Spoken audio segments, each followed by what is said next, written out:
Les invitamos a escuchar a continuación La Biblia en partitura, dirigido por el padre José Luis Simón.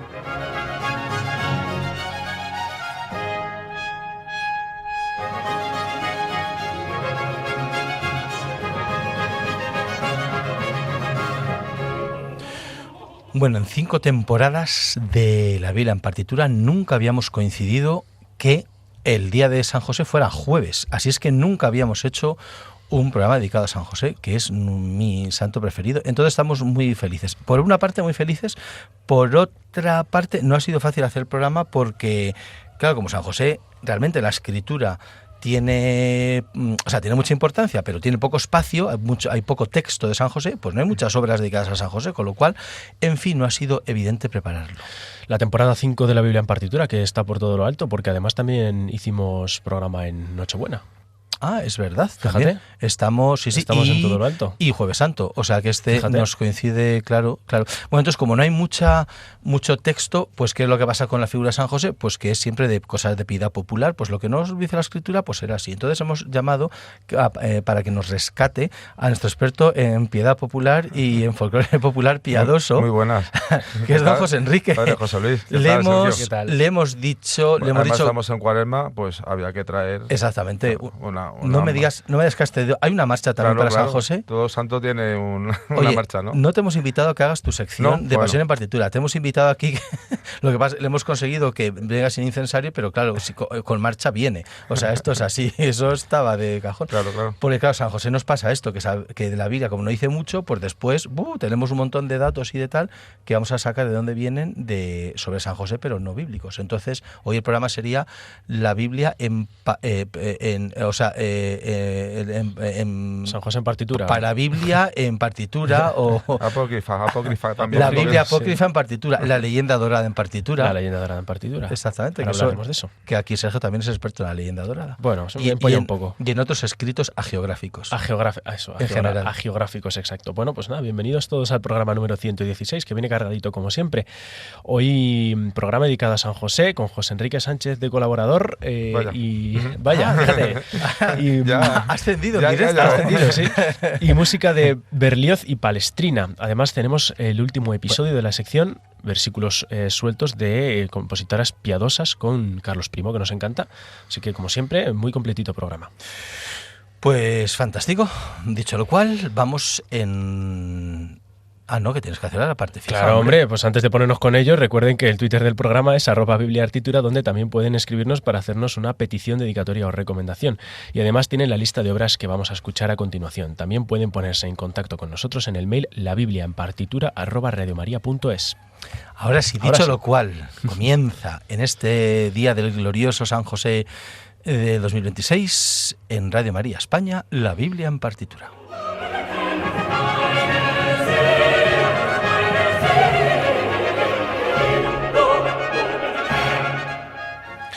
Bueno, lo que decíamos en el sumario, que de San José muchas cosas y tal, nos encanta, pero realmente en la escritura vamos a entresacar, José Enrique, ¿qué sabemos? Los relatos bíblicos, ¿qué sabemos de San José?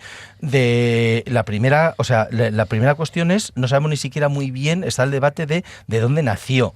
Que si, que si nos decían que sí podía ser... Podría ser en Belén. Hay una tesis que podía ser en Belén, porque como él, cuando el empadrón dice que vuelve, podría ser su casa. Claro, analizando esos partes del Evangelio, pues se deduce que vivía en Belén. Claro, podría ser. También algunos dicen que podría ser Nazaret. Bueno, es San Justino el que dice Belén. Algunos también dicen que Jerusalén, aunque es más descartada, posiblemente sería Belén. Pero lo más interesante de San José, que sí que aparece en la Biblia, no sabemos tanto el lugar que nace, pero sí su genealogía, aunque hay un pequeño lío ahí de quién es realmente su padre. Según Mateo dice que tiene un nombre y Lucas tiene otro. Uh-huh. Sí, según Mateo, todo viene de la descendencia del rey David. Que esto es la clave. Claro, es importante. Claro. El relato que le escuchamos el día 24 por la tarde, Abraham engendró a Isaac a Jacob, Jacob engendró a José, el esposo de la Virgen, de la cual nació Jesús, llamado el Cristo, y lo escuchamos también el nacimiento de María, el día 8 de septiembre también se escucha ese evangelio. Entonces ahí supuestamente el padre de José sería Jacob. Bueno, también lo escuchamos, Or Radis Jesé. bueno, acuérdate. Claro, claro, también Sí. es verdad, en las antífonas mayores también sale el O raíz de Jesé, eso es. Sí. Claro, el renuevo del tronco de Jesé. De ahí también, ¿te acuerdas? El año pasado, por estas fechas que estábamos haciendo la analogía con los animales, el león de Judá, Claro. pues ahí digamos que el león de Judá viene de la estirpe del rey David. Entonces, ya en el Génesis 49 ya hablaba del renuevo del tronco de Jesé, y entonces digamos que aquí ya... Claro. Pues es José el que une todo, Efectivamente. claro, es el descendiente de la casa davídica y lo une, claro, el renuevo y con el león de Judá. Claro, es verdad. Bueno, entonces sabemos algo de José, Ya, pero más bien vamos. teológico, claro, lo ubicamos, pero la clave es esto, que José es el que hace posible que luego el Domingo de Ramos, cuando el pueblo cante a Jesús y le diga Hosana al hijo de David, realmente es gracias a José, porque José era un descendiente de esa rama. Bueno, sabemos esto de José por la Biblia, sabemos que estaba comprometido con la Virgen, es decir, en esas dos partes del matrimonio judío, por así decir, la privada, que eran los esponsales, y después al año era como la pública, que era el reconocimiento público y demás, y sabemos que la encarnación se produce ahí justo en ese momento, ¿no? Estaban Sí, tenía que esperar como desde los esponsales al matrimonio, Sí. unos 12 meses. Era un año, tiempo, creo, un sí. tiempo. Sí. Entonces, durante ese tiempo fue cuando... La encarnación, María queda Mm. embarazada del Espíritu Santo, y allí es donde José, que era un hombre justo, dice, bueno, pues Sí, no ahí pasa se ve en nada. el dilema de... ¿verdad? Claro, ¿qué haces? ¿Qué hacemos? Tengo que cumplir la ley, ¿qué hacemos? Pero él se fía, tiene la mirada sobrenatural y se fía de María. Esto lo sabemos también. Él se fía de Dios y se fía en concreto de María, está muy bien. Después el Evangelio también nos lo presenta criando en la crianza de Jesús, pero muy poquito, porque sabemos que va con María a las candelas a presentarle en el templo a los 40 días del nacimiento. Sabemos que tienen que huir a Egipto también, porque en sueños se le revela un ángel y le dice, coge a María y a tu hijo y vete a Egipto. Sabemos que José ahí También interviene, de la presentación, también sabemos que era bastante humilde, ¿verdad? La familia. que no tenía Porque, mucho dinero. Claro, no tenía mucho dinero, porque al final lo que era la ofrenda, en su caso eran 2 tórtolas, ¿no? Claro, Porque que era para la gente más pobre, más pobre. claro. Pero bueno, ahí también sabemos que, bueno, era... José, sabemos que era, no se sabe si técnicamente, según se traduzca, si era lo que diríamos un ebanista o un trabajador manual, según si era faber o tecnon, depende qué palabra aparece en el Evangelio, pero bueno, sí, una persona, José, que el sustento lo obtenía con el trabajo de sus manos, exacto. Y después, la última vez que sabemos de José es cuando se pierde en el templo, ya de adolescente, que Jesús les dice, pero ¿no sabéis que no os habéis enterado que tengo que hacer las cosas de mi padre? Y ya está, porque después ya no aparece. Entonces, pues de ahí la tradición no nos dice nada, no aparece. En las bodas de Caná ya está solamente María, cuando empieza la vida pública de Jesús. Y después hay otro relato en el cual le dicen a Jesús, ahí están tu madre y tus hermanos, no aparece nada de José.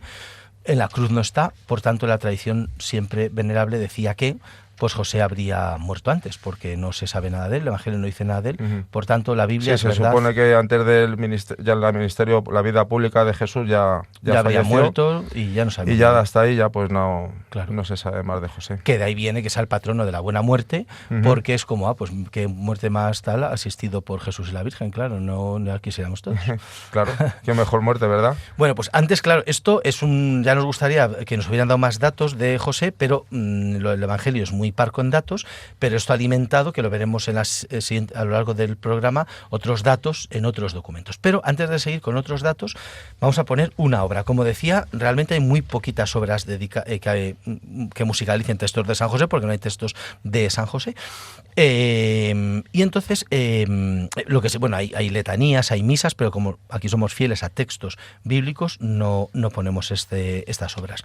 Y entonces, ¿cuál vamos a poner? Pues vamos a poner versiones, como estamos en Cuaresma, y estamos en un momento muy introspectivo de meditación, pues vamos a escuchar versiones del Salmo 89-88 de Palestrina, que Palestrina también con su música vocal, polifónica y no instrumental, y así muy invita yo creo que a la meditación, son versiones del mismo salmo, que son el Salmo 89-88. Porque este salmo, ¿qué tiene que ver con San José? Lógicamente es del Antiguo Testamento, donde aparece San José, pero es un salmo que celebra el amor inquebrantable y la fidelidad de Dios, contrastando sus promesas eternas, las de Dios, a la casa de David, que es lo que decíamos, que José es el que hace concreto que un descendiente de David, que es él mismo, y por tanto Jesús, se cumpla esa promesa. Bueno, pues en este salmo dice que Dios siempre ha sido fiel a las promesas que le hizo a la casa de David, frente a la situación desastrosa que cuando se escribe este salmo, el Salmo 89,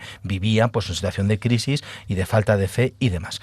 En concreto, es un salmo bastante largo, en realidad, en el versículo 21 dice: encontré a David mi siervo, que está muy musicalizado y lo he ungido con óleo sagrado, para que mi mano esté siempre con él y mi brazo lo haga valeroso. Entonces mi fidelidad y misericordia lo acompañarán, por mi nombre crecerá su poder, extenderé su izquierda hasta el mar y su derecha hasta el gran río. Él me invocará: tú eres mi Padre, mi Dios, mi roca salvadora, y lo nombraré mi primogénito, excelso entre los reyes de la tierra. Bueno, pues todo esto que dice el Salmo de la casa de David se cumple gracias a José, que era descendiente de David. Así es que vamos a escuchar una primera versión de este Salmo 89 de Palestrina.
Pues acabamos de escuchar una de las musicalizaciones del Salmo 88-89 de Palestrina.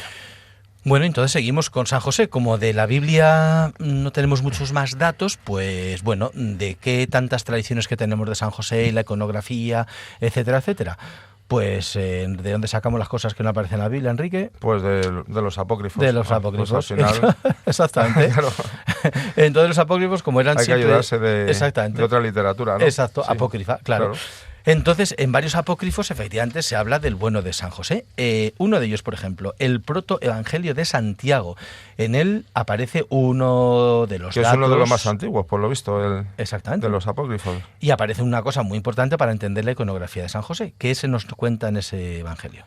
Pues, ¿qué aparece? Bueno, también, como estamos este año también relacionado con la pasión en partitura con las plantas... Tú has venido a hablar de tu sección. Bueno, yo he venido a hablar de mi libro. Hilando, ¿no? Hilando, pues también aparece una vara florida, ¿no? Claro. Bueno, a ver, que A ver, es un poquito, porque en unas florece un almendro, en otras florece una azucena, en otras un nardo, otras el Espíritu Santo, en fin. La cuestión es que el punto en común es que la vara florece y es San José es el elegido, el elegido, porque todos los, digamos, no sé si decir la palabra, candidatos, por así decirlo. Sí, porque pues, esto es el relato que claro, cuenta el apócrifo. Claro, el relato que cuenta, claro. O sea, sí, que no hemos empezado a contar. Claro, de hecho la Virgen María, bueno, ya desde muy temprana edad ya estaba conviviendo al templo, entonces ella quería vivir en virginidad. Entonces, claro, había hecho un voto de castidad, ¿no? Efectivamente, sí. Entonces, pues, ¿cuál es la manera? Pues con los más ancianos o incluso viudos, pues para garantizar la virginidad de María. Entonces, el sumo sacerdote, Zacarías, convoca a los jefes de todas las casas. En este caso eran 12, bueno, pues cada uno tenía que llevar su vara.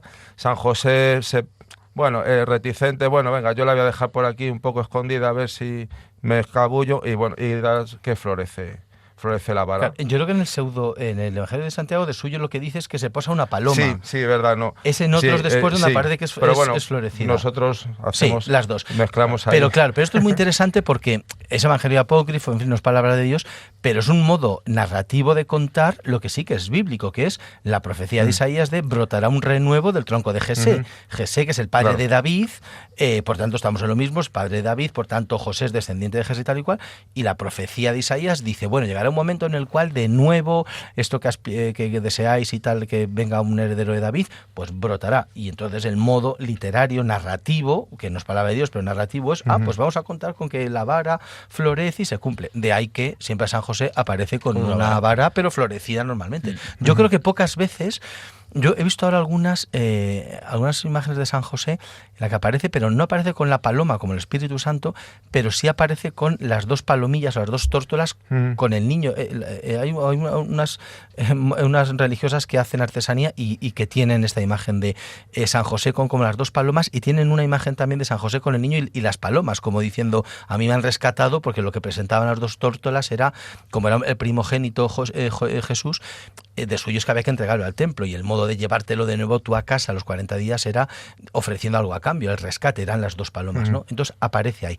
Pero pocos he visto yo San José con la vara, con una paloma en la vara, más bien de verdad, es sí, iconográficamente sí, siempre se le representa con la vara florecida. Sí. Que a veces son azucenas, a veces nardos, lirios... Pero bueno, nosotros en este caso, nardo, que nos gusta más... Aquí la tradición, pero es que la tradición heráldica, a San José se le representa con nardos. La Virgen siempre son las azucenas, está claro, en la pintura, y como la azucena ya es por diferenciar, a San José siempre es nardos. De hecho, creo que había una relación, ¿no?, con el símbolo heráldico del Papa, ¿no? Bueno, claro, el Papa Francisco quiso poner a San José en su escudo, se iba a decir, y aparece una vara de nardos por San José, efectivamente.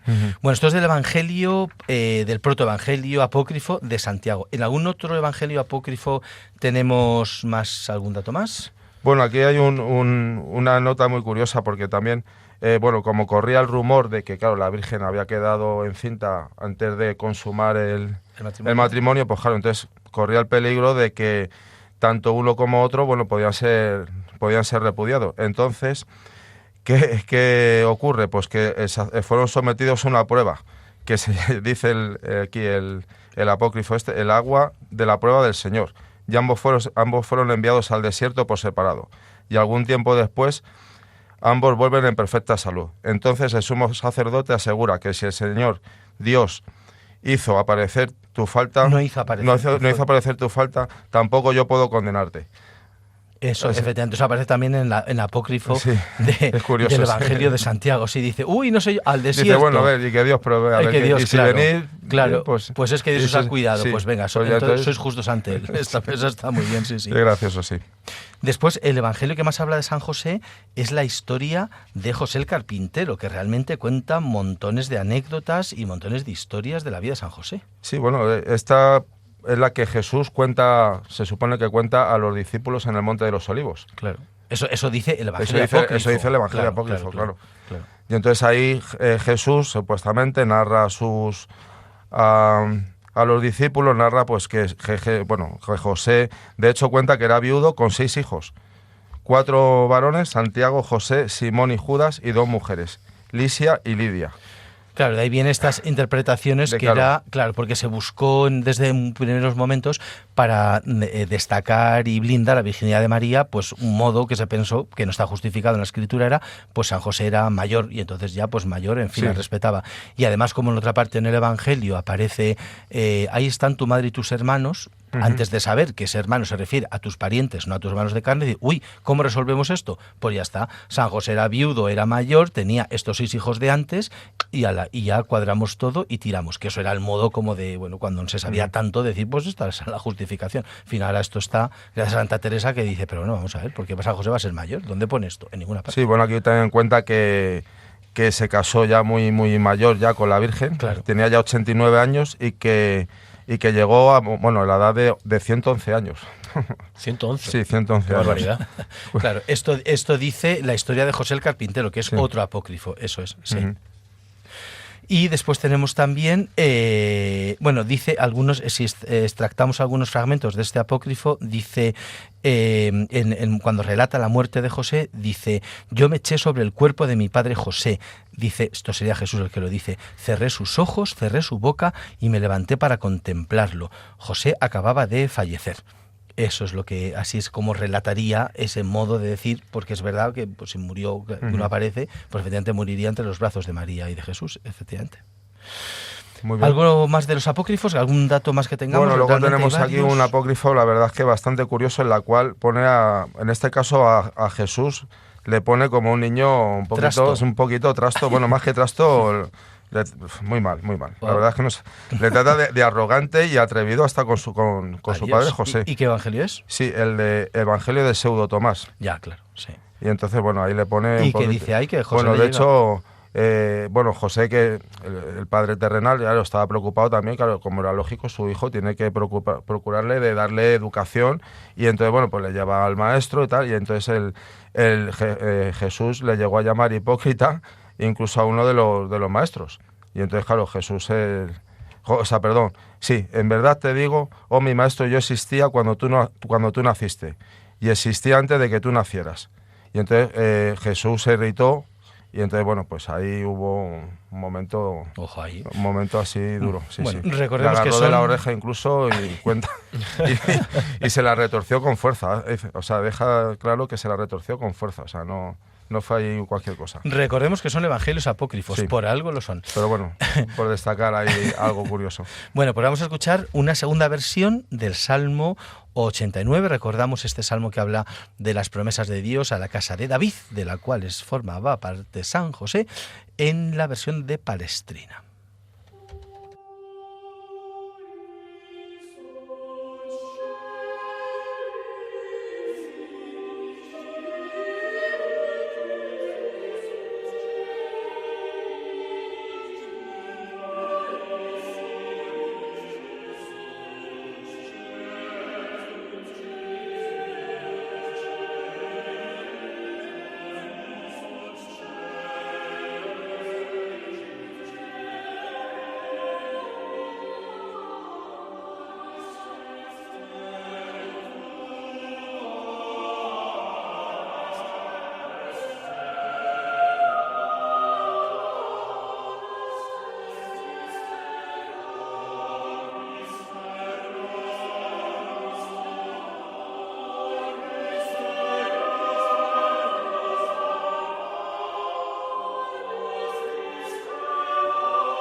Pues esto ha sido otra musicalización del Salmo 89 de Palestrina.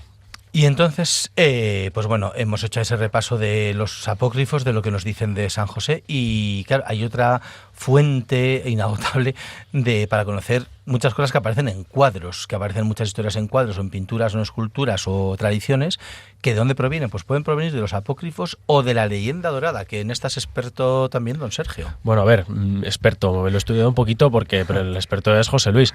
Pues la leyenda dorada, también llamada leyenda áurea, pues es un conjunto de relatos agiográficos. Esta palabra no la había oído yo nunca. De hecho, le pregunto antes de empezar a José Luis cómo se pronuncia.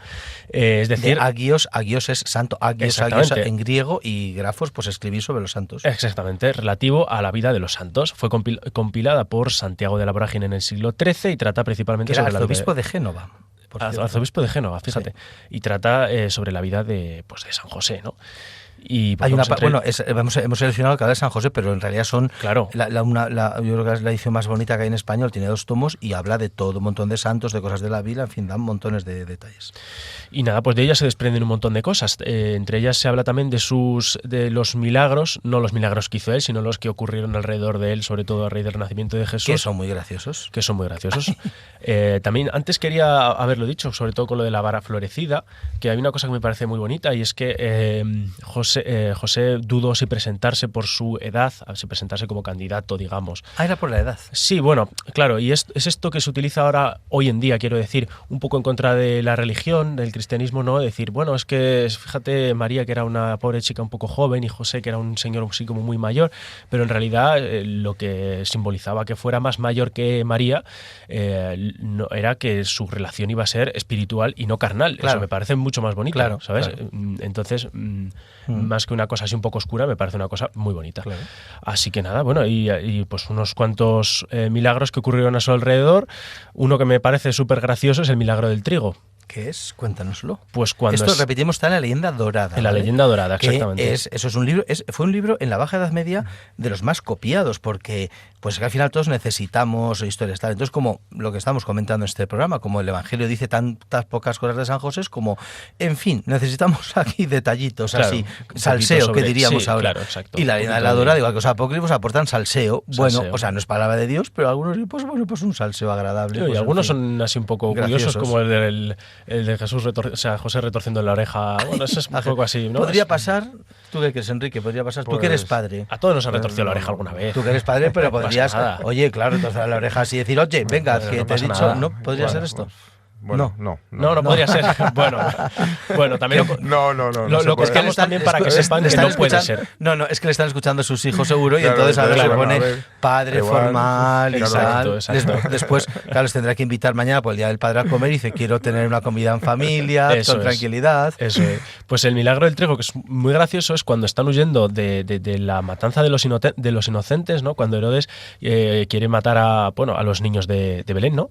Pues están huyendo a Egipto, y por el camino se encuentran con un campesino que está plantando trigo. Entonces le dice Jesús, oye, le dice al campesino, si pasan los soldados de Herodes, diles que sí, que hemos pasado por aquí, que van bien. Bueno, entonces de la noche a la mañana el trigo como que crece, desde que está plantado, crece como si ya fuera a recogerse, ¿no?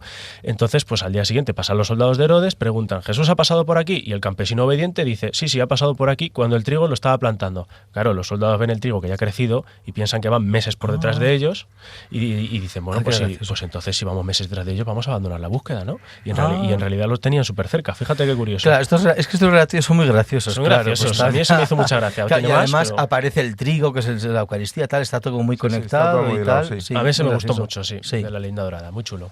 ¿Qué más datos nos aporta de la leyenda dorada sobre San José? ¿Algún dato más? ¿Tú, Enrique, tienes anotado alguno más de la leyenda dorada? No, lo único que, los apócrifos al final es verdad que no están reconocidos canónicamente, pero bueno, hubo un tiempo que se pensaba que la gente llana del pueblo no estaba, no sé si capacitado, no tenía la suficiente capacidad para discernir lo que ponía la Biblia. Entonces, los apócrifos eran un estilo de lectura, pues para comprender un poco el Evangelio, o la Biblia, mejor dicho. sin más. Claro, y bueno, y de la leyenda dorada lo que hace, o sea, es que se nutre, los evangelios apócrifos muchos son del siglo V, VI, VII, de la antigüedad cristiana, y la leyenda dorada, como decíamos, del siglo XIII. Entonces, ¿en qué se inspiran muchos relatos de la leyenda dorada? En los apócrifos, por ejemplo, la leyenda dorada asume como criterio, o sea, asume como dato la vara de San José, que aquí ya es donde aparece no solamente el relato de la paloma, pues una leyenda dorada es el sumo sacerdote el que convoca a todos los hombres de la casa de David para que vayan con sus varas y a presentar la vara en el altar. Pero en edad de casar, dice aquí. Y lo que destaca es que, lo que decías, ¿no? José al principio no quería tal, pero aquí ya parece que en cuanto José deposita la vara, sí que florece y una paloma baja del cielo. Y aparecen las dos cosas. Aparece aquí ya lo de la vara florecida y tal, ¿no? Entonces, Santiago de la Vorágine lo asume, o sea, recoge los apócrifos, lo decora todavía un poco más.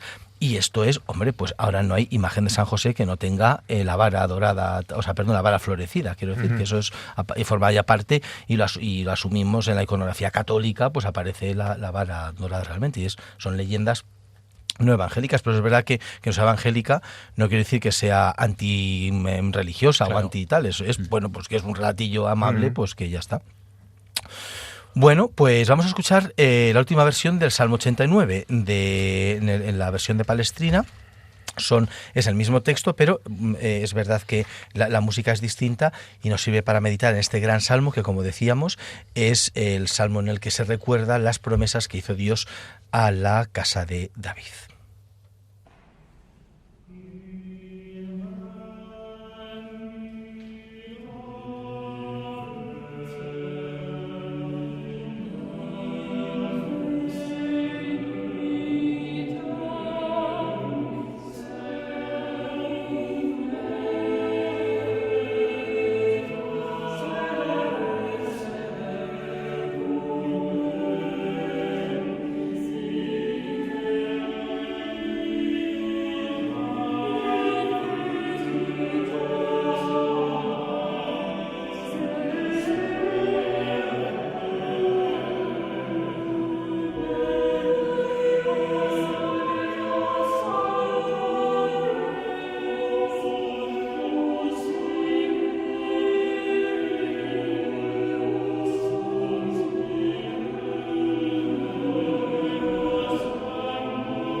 Pues otra musicalización del Salmo 89 de Palestrina. Bueno, algunas cosas más a partir de estos datos que hemos recabado entre la Biblia, los apócrifos y la leyenda dorada. Esto deviene en una serie de cosas que han eclosionado y que se viven en la piedad popular, que es experto aquí el señor don José Enrique. Bueno, a ver, bueno. Y está al caer una marcha porque claro, vamos, o sea, sí, de esta no nos libramos. Como bueno, bien sabemos, San José no aparece en la Pasión, entonces con lo cual pues no tiene representación. O sea, que te vas. ¿Quieres decir que voy. No, pero bueno, 19 de marzo subes ya, ¿no? Ya me subo porque ya aquí hemos terminado. Entonces, bueno, no, vamos a seguir un poquito. Como 19 de marzo, bueno, pues como hemos dicho, la fiesta que celebra la festividad de San José. Hoy es 19 Hoy, 19 de marzo. Que se viene celebrando desde el siglo IX, siglo X.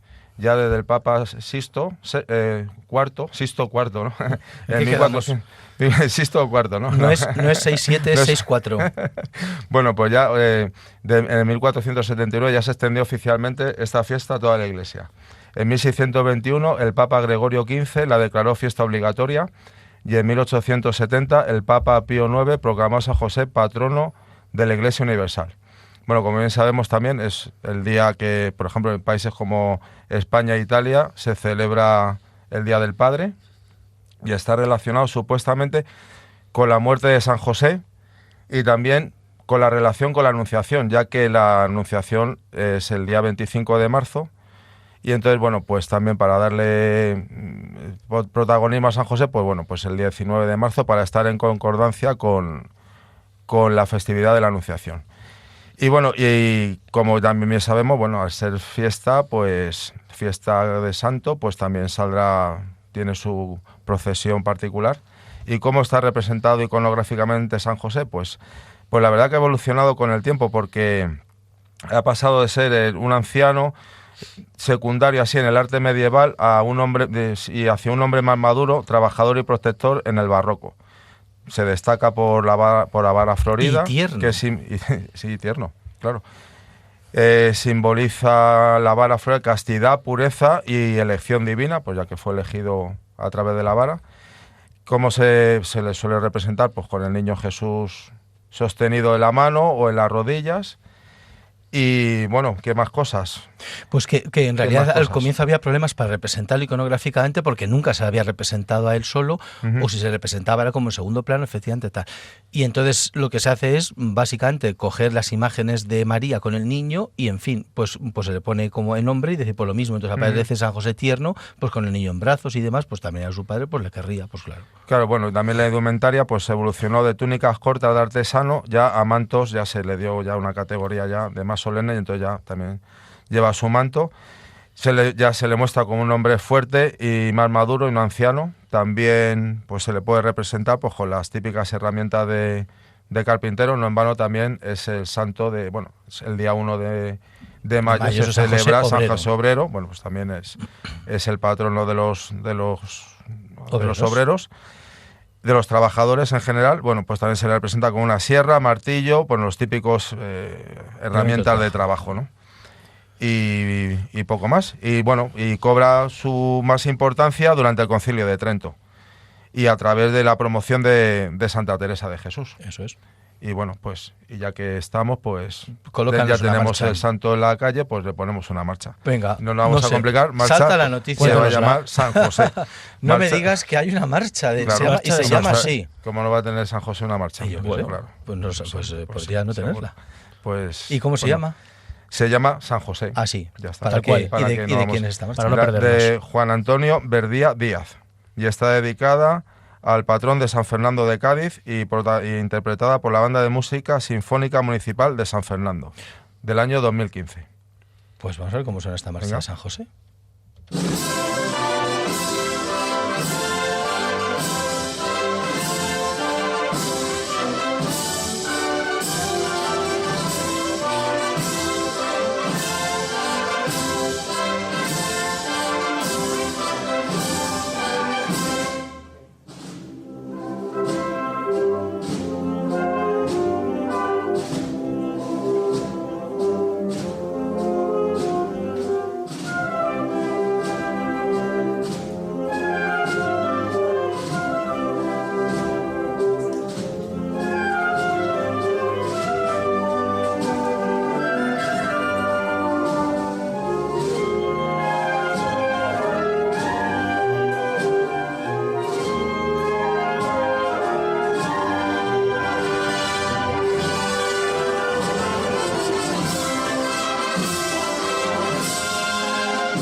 Y como ha venido José Enrique, pues no podría faltar una buena marcha. A mí me ha gustado. Es como muy sintonía a Hollywood, ¿eh? Sí. Es como muy... Bueno, ya sabemos que no todas las marchas, todas las marchas profesionales no tienen por qué ser todas Claro, pasionistas, mejor dicho. O sea, Exacto. no, en fin, bueno, pues esta marcha dedicada a San José.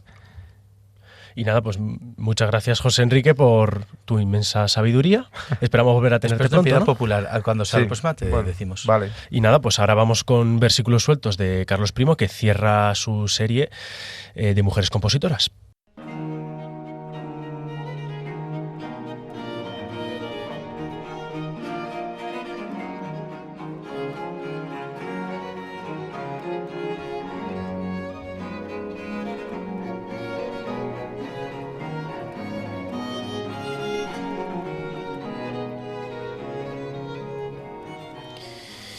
Pues si nos vienen escuchando desde hace algunas semanas, ya sabrán que después de esta melodía preciosa regresa Carlos Primo con versículos sueltos. Bienvenido, Carlos, ¿qué tal? Hola, muchas gracias. ¿Qué tal? ¿Qué nos traes hoy?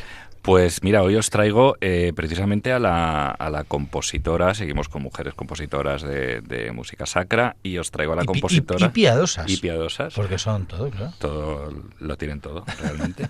Y de hecho es la autora de la melodía que sirve como cabecera a esta sección, que es Isabela Leonarda.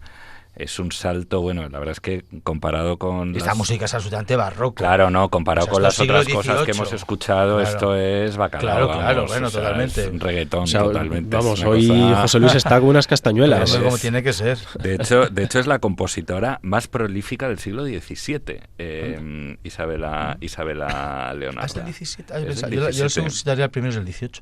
Bueno, no, murió en 1704. Ah, bueno. Y siguió escribiendo Después de muerta. Hasta muy mayor, pero después de muerta seguramente. Visiones, Por eso. estas cosas que pasan, la mística. Y bueno, era una monja ursulina que dedicó todas sus obras musicales a la Virgen María y escribió muchísimas. Se conservan 200 partituras suyas. Wow. La mayoría son piezas vocales y corales, como la que vamos a escuchar, pero también tiene una serie de piezas instrumentales como la que utilizamos de apertura, de sintonía de la sección, que es uno de sus tríos instrumentales. Y bueno, es un personaje con una vida muy activa, muy dinámica. Aquí ya no estamos hablando para nada de estas escritoras místicas encerradas en su celda, poniendo por escrito sus visiones, sino de una mujer que viajaba muchísimo, que conocía muy bien las cortes de todo el norte de Italia, que se codeó con familias poderosas y que además había tenido una educación musical, por supuesto, de muchísima altura, y que era una compositora prestigiosa dentro de, en su época. Así que bueno, estamos hablando de una estrella de la música barroca, de una estrella de la música del siglo XVII. Qué interesante. Sí. Y ¿El lugar de dónde? de Novara, en Que es norte de Italia. Norte de Italia, Ajá. sí. Y bueno, y de hecho allí es donde vivió ella. Bueno, que esa época no era Italia. Claro, Esa no era época Italia. Era No el Sacro todavía. Imperio Germánico, tal y cual. Sí, era un reino, no sé, ahora mismo me has pillado, Novara. pero no sé qué reino sería. Sería el reino de Novara. Por ahí deben ir los tiros. Sí, pues esto sería por la zona de Liguria, estamos pensando. Bueno, en fin, no lo sabemos. El caso es que en el actual norte de Italia, En el actual rondando norte de Italia. con Suiza. Efectivamente, y allí vivió, ella ingresó en el convento a los 16 años y estuvo ahí a los 83 cuando murió. Así que, y durante toda su vida pues escribió muchísima música. Nosotros lo que vamos a escuchar hoy es un motete. Es una pieza coral, como os comentaba. La mayoría de lo que escribió era música religiosa, música sacra y sobre todo pues coros y música vocal destinada a la actividad litúrgica. Lo que vamos a escuchar es un motete, pero ya un motete barroco, es decir, un motete no un motete concebido como esa especie de composiciones polifónicas del Renacimiento, que bueno, si pensamos en Tomás Luis de Victoria o en Morales o tal, aquí ya estamos hablando de una composición coral polifónica con acompañamiento de bajo continuo, es decir, vamos a estar escuchando barroco siempre barroco puro, una base. En este caso yo creo que en esta grabación el bajo continuo es con algún instrumento de cuerda pulsada, una tiorba, un laúd, una cosa así, y bueno, y es una composición muy bonita, la verdad. Hay bastantes, no muchísimas, pero hay grabaciones contemporáneas de música de Isabella Leonarda. Esto es un Ave Regina Coelorum, que esto lo sabes explicar tú. Ave Regina Coelorum, los que somos piadosos, es una de las 4 antífonas marianas que se rezan en las completas, es decir, en la última hora del día, y es la que se reza en principio desde que antes acaba la Navidad con la fiesta de la Presentación del Señor, es decir, el día 2 de febrero, desde el 2 de febrero hasta el miércoles santo. Antes de la Ave Regina Coelorum se cantaba el Alma Redentoris Mater, que es la de Adviento y Navidad. Después venía el Ave Regina Coelorum, y después cogía el relevo en Pascua el Regina Coeli, perdón, y después en el resto del tiempo el Salve Regina. Pues esto es el Ave Regina Coelorum es el que sabérselo porque es esencial. Ave Regina Coelorum es la melodía gregoriana que se sigue cantando, pues la gente formal la cantamos. Claro, eso quiere decir que mientras esté sonando en sus casas, amigos, aquí en los estudios de Radio María nos la va a estar sonando también. Os la enviaré para que la aprendáis. Pero pues, a viva voz de José Luis. Vamos a añadirle una nueva voz al motete. Así que nada, bueno, pues escuchamos entonces el motete en una interpretación de Capella Artemisia.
Oye, qué bonito, me ha encantado. Sí, es precioso, ¿eh? Pues es que estaba, según escuchaba, digo, yo salvo la melodía gregoriana de la Ave Regina Coelorum, no soy consciente de haber escuchado otra versión, y es esta, que es muy bonita. Así es casi como una danza, ¿eh? Es casi como una danza de una ópera barroca, sí, ¿no? Sí, o sea, exacto, sí. Tiene como una... Puede ser de Rameau, casi, sí, así de Platé, sí. Tiene una elegancia y sí. bueno, y la melodía es que sí.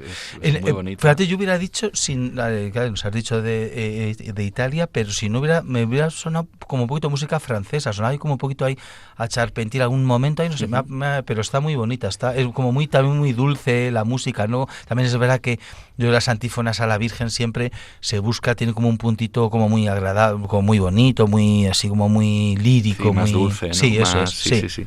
Pues nada, pues Isabela Leonarda, que además, como os decía, la llevamos escuchando desde el inicio de esta sección, porque la sintonía es una de sus sonatas, también es la primera mujer en publicar sonatas instrumentales. Y era religiosa. Era religiosa, era ursulina. ¿Qué cosa? Una ursulina, que aquí en nuestro imaginario colectivo es como una cosa a veces tristemente un poco, en un colegio de ursulinas, ha hecho como diciendo, oye, pues disculpa, Isabela Leonarda era ursulina, pues y ella entró a las ursulinas, y hace 3 siglos, exactamente, y... estaba publicando obras, o sea, que respeto a las ursulinas, ¿cómo que esto? Muy Así bien. que bueno, saludo a las ursulinas que nos estén escuchando.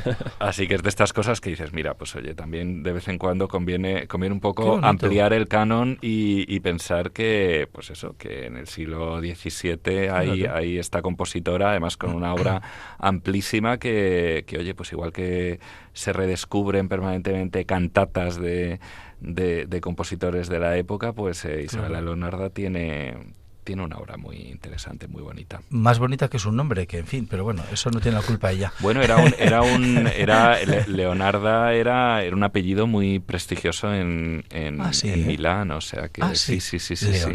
Leonarda, claro, sí. Fantástico. Así que nada. Oye, qué interesantísimo, pues nos ha gustado, nos ha encantado conocer, ampliar también esta música de una compositora barroca también, mira, no la conocíamos.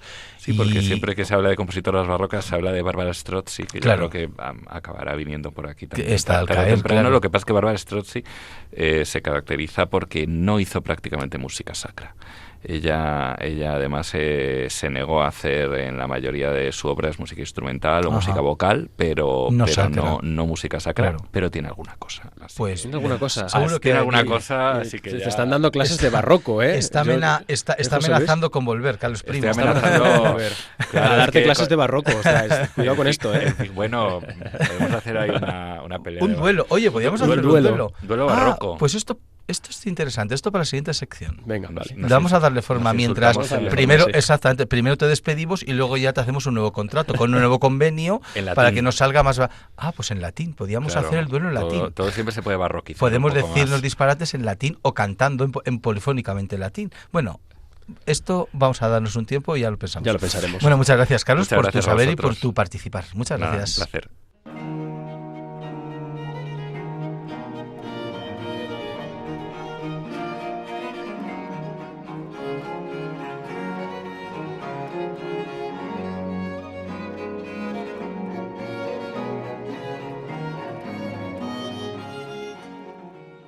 Y hasta aquí el programa de hoy.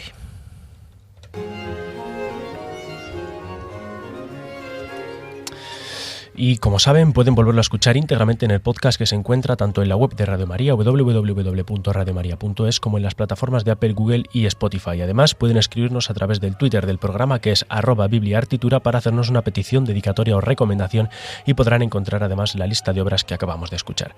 También pueden ponerse en contacto con el programa en el mail labibliaenpartitura@radiomaria.es o por correo postal en la dirección Paseo de Lanceros 2, primera planta, 28024, Madrid.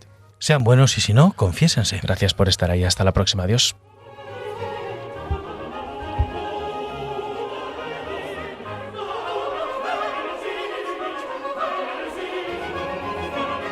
Han escuchado en Radio María La Biblia en partitura, dirigido por el padre José Luis Simón.